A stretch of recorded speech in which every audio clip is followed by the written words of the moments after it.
епизод ще си говорим как да заспиваме по-лесно и как да имаме по-хубав и качествен сън. Отново това видео не е вечерната ми рутина, това са просто неща, които аз практикувам.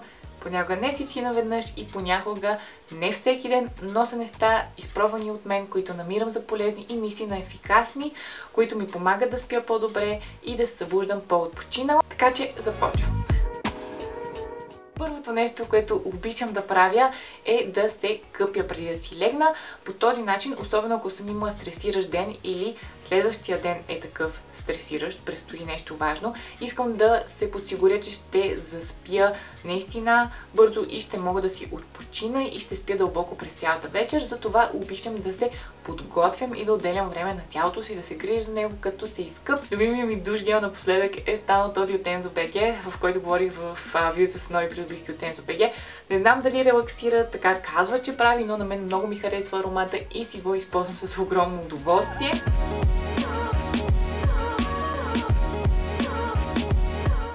Когато имам повече време да отделя за себе си, обичам да използвам най-любимите си продукти под душа.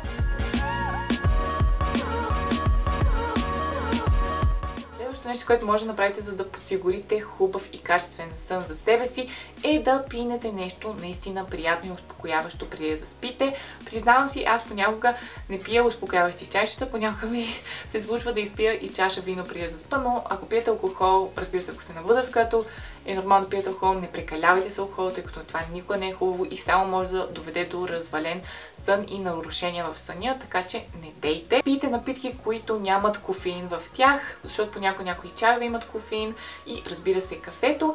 Пийте чайчета и напитки, които са успокояващи. Пийте топло мляко с мед или топло мляко с канела или топло мляко с шоколад. Аз не обичам прясно мляко, така че това не би била моята напитка, която да ме изкуши, но ако вие обичате мляко с всички неща, които изборих, пийте мляко преди да заспите. Аз лично, ако ще пия нещо преди да заспя, обичам да пия чай от сушена мента.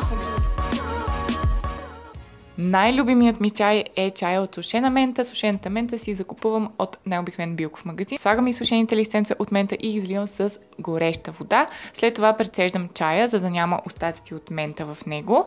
И ви обещавам, това е най-успокоителната напитка, която съм пила и също мирише страхотно. Само мирисът на чая ме успокоява.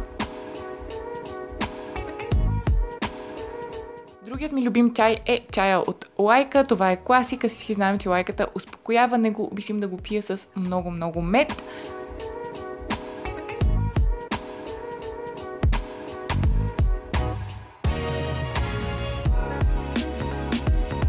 И последният чай, който наскоро открих, е ето този от Ахмад Ти. Мисля, че е турска марка, не съм сигурна, но е направен от успокояващи билки и наистина е много вкусен. Има и плодове и билки в него и е прекрасен. За сега той ми е най-любимия, даже изместил ментата.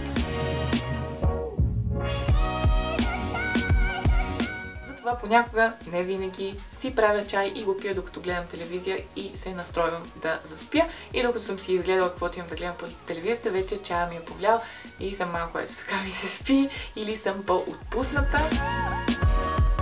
Следващото нещо, което препоръчвам да направите още преди да се пренесете в леглото, е да изключите абсолютно всички телефони, лаптопи и таблети. Също се отнася и за телевизора. Знам, че има много хора, които обичат да гледат телевизия преди да заспят и са свикнали така. И аз съм била така и аз съм свикнала да бъда на телевизор, но когато се преместих да живея в Виена, в стаята ми нямах телевизор. Можех да си взема, но прецених, че няма да си взимам. Да, някои вечери наистина обичам и до ден днешен да гледам телевизия или да си пускам нещо на лаптопа, но това се случва изключително рядко и е най-често в случаите и в дните, когато знам, че на следващия ден мога да си спа когато искам и мога така да си прецакам съня.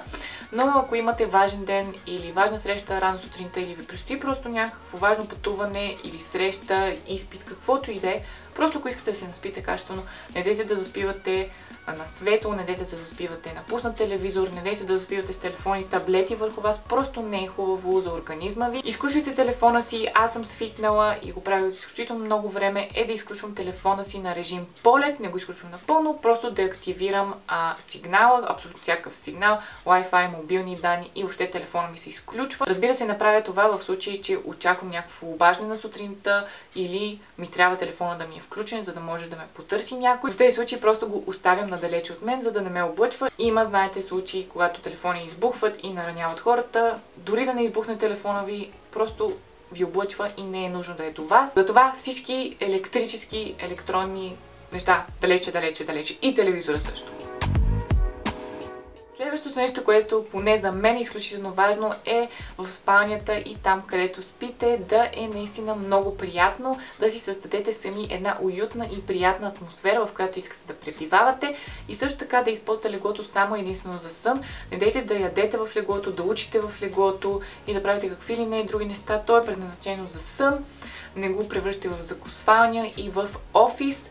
Единствените неща, които аз правя на леглото си, е да спя и да заснемам видеа, но пак мозъкът ми е свикнал, че щом легна в леглото е време за сън, не е време за ядене, не е време за гледане на телевизия или за учене. Също така обичам леглото ми да е винаги с много красиви чаршафи, просто те ми създават на мен приятно настроение. Обичам да имам възглавнички, всякакви мънички, големи възглавнички, обичам да имам юрганчета допълнителни върху леглото, просто неща, които го правят да изглежда възможно най-уютно и това да ме кара да искам да си легна възможно най-бързо. Също така обичам да си паля свещи. Както знаете, казвала съм преди, една от любимите ми свещи, която и до ден днешен ми е любима, даже това ми е втора вече такава, е свещта от Касиопея, мисля, че така се казва, с кокос. Обожавам кокос, паля си тази свещ или няколко други свещи преди да заспя и ги гася точно преди да заспя и вече цялата стая мирише на кокос. Ако ще използвате свещи, обаче внимавайте, все пак те могат да предизвикат пожар, затова ги гасете преди да сте се унесли и да сте заспали. Друго нещо, което аз правя и ви препоръчвам да правите, е да си създадете определени навици, които да напомнят на мозъка ви, че е време за сън. Аз лично имам няколко такива. Първото нещо е, че всяка вечер преди да си легна, когато съм в леглото вече, си слагам крем. Слагам си крема за лице на Ренора, за който съм говорила преди. Изключително ми е любим и ми влияе много добре поне на моята кожа. Другото нещо, което обичам да правя, за да заспивам по-лесно, а и вече ми е станало като навик и го правя така или иначе, е да си слагам крем от лавандула. Ако не знаете, лавандулата има наистина много специфичен аромат и той успокоява. Затова, ако имате проблеми с съня или искате да видите как ще подейства на вас, изпробвайте кремчета или етерични масла с аромат на лавандула. Разбира се, не дейте, ако не обичате аромата на лавандула и особено ако сте алергични към него. Аз използвам едно кремче от Zoya Beck, от серията им Zoya Glow Pretty, за което съм говорила преди. Това ми е вече второ такова кремче. Слагам си го под носа. Да, знам, много странно звучи, но по този начин аромата се усеща много по-силно. Понякога се слагам на вътрешната част на китките и си го слагам и зад очите, за да може всичко да мирише на лавандула и да се приспя възможно най-бързо.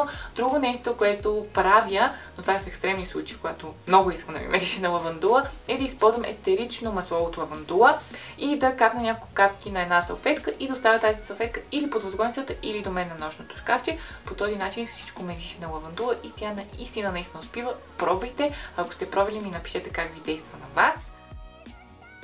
Други навици, които имам аз и които също действат много по-успивно и приятно от това да си цъкате на телефона или да гледате телевизия или нещо в YouTube, е да четете или да пишете. Вземете някаква книга, която ви е наистина интересна. Това всъщност може да има и обратния ефект, може да ви стане много интересно и не може да заспите, но по принцип четенето измаря очите, но и полезно, тъй като развива мозъчната дейност и въображение. Една от любимите ми книги е Дневника на необикновената жена, затова за тези от вас, които не са я чели, прочетете, аз може би я препрочитам вече за трети път. Друго нещо, което правя, е да си пиша в най-различните тефтерчета, които имам. Първия от тях е 5-минутният журнал, за който съм говорила. В него благодаря за неща, които са случили през деня, а в другия си правя или списъци на неща, които съм свършила и си ги тиквам, че са свършени, или пиша допълнителни неща, за които съм благодарна. Също така, друг съвет, който мога да ви дам, ако сте имали тежък ден и просто не може да спрете да мислите за нещата, които са се случили, или предстои тежък ден и отново не може да спрете да мислите за нещата, които ще се случат,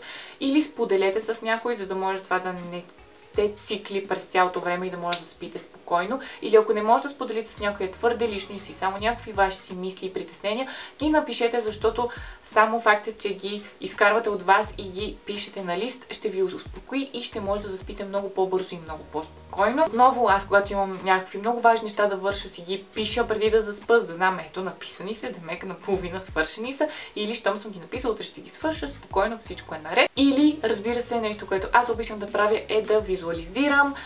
Това също много ме успива и много обичам да го правя. Обожавам, когато пътувам или в градския транспорт на някакво кратко разстояние, или на по-дълъг път, да си слагам слушалките, да си пускам някаква приятна музика и да си визуализирам и да си представям разни неща. С това много често ми се случва, когато не мога да заспя или просто защото искам да си визуализирам, е да си представя възможно най-добрия вариант, по който може да мине утрешния ден или по-утрешния ден или някакво нещо, което се случва, и по този начин вече на половината на нещото, което си представям, съм заспала, унесла съм. Така че това има също влияние като четенето и писането, добре за мозъка и въображението, и ви успива. И другото нещо, което вече мисля, че препоръчвам за хиляден път, но го препоръчвам, защото наистина искам всеки един от вас да пробва да медитира, наистина е много полезно и се виждат резултати бързо, особено ако се практикува ежедневно. Аз обичам да медитирам вечер, когато вече съм си легнала в леглото, слагам си слушалките и си пускам 10-минутната медитация от апликацията Headspace. Към нея ще има в описанието на видеото. По този начин успявам да се оттърся от каквито и да е притеснения и излишни емоции, които ме възпрепятстват съня. Вече след като съм свършила с 10-минутната медитация, съм много спокойна и вече се унасям и заспивам. Затова, ако не сте пробвали да се унесете чрез медитация, пробвайте, наистина работи. Това бяха всичките ми съвети за това как да заспиваме по-лесно и да имаме по-качествен и дълбок сън. Напишете ми отдолу какви неща вие правите, дайте ми съвети, за да може както аз, така и всички други в коментарите да ги прочитат. Ако видеото ви е харесало, харесайте го. Ако не сте се абонирали за канала ми вече, абонирайте се и ме последвайте във всички социални мрежи. Много ви благодаря, че гледахте. Целувам ви, прегръщам ви и до скоро!